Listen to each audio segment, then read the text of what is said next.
can have a great beef dinner in no time at all. Well, almost no time at all. Beef.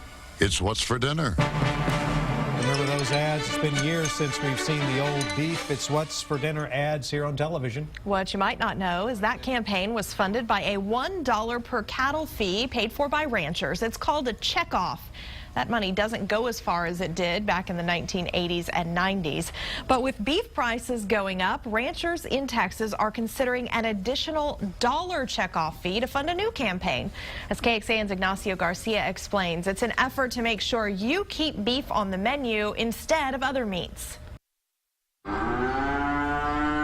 The least stress on the animal is better for the pocketbook. Jimmy Schwartner is a third-generation cattle rancher. He says the biggest difference in raising cattle these days is they let the cattle roam more. If the animal's not stressed, then it will gain faster and it'll be cheaper to put on that pound of beef. But Jimmy also says beef isn't selling like it used to either. He thinks adding $1 to each head of cattle to help promote the industry is a great idea with little impact to the consumer. 650, 700 pounds of carcass weight meat that come to the table, and divide that dollar throughout that 700 pounds of meat. I mean, that's minuscule. Texas ranchers vote this week whether to pay $1 more every time they buy a head of cattle. If approved, the funds will go towards promoting Texas beef worldwide. Some groups say the $1 is basically an extra tax, but Brian Black of the Texas Department of Agriculture says the effort was driven by ranchers themselves. This is not the government telling them what to do. This is not associations telling them what to do.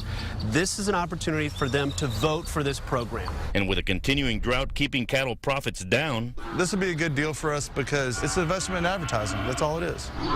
Jimmy says it's something worth trying. Ignacio Garcia, KXAN News.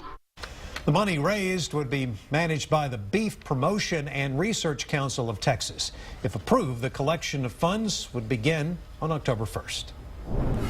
So here's why this is all important. The fact is you're spending more every time you go to the grocery store. Just about everything is more expensive. Take a look here. Nationally, eggs are about 20 cents more per dozen than they were last year. Well, milk, it's up about 24 cents a gallon. Chicken has risen by about 13 cents for a boneless breast to about $3.39. And even the tomato on your burger costs more now, up 16 cents a pound. The biggest cause of these spikes is the drought. The USDA worries the lack of water, particularly in California, could have a long-lasting effect on fruit, veggies, dairy, and egg prices. Our drought locally has sent beef prices skyward.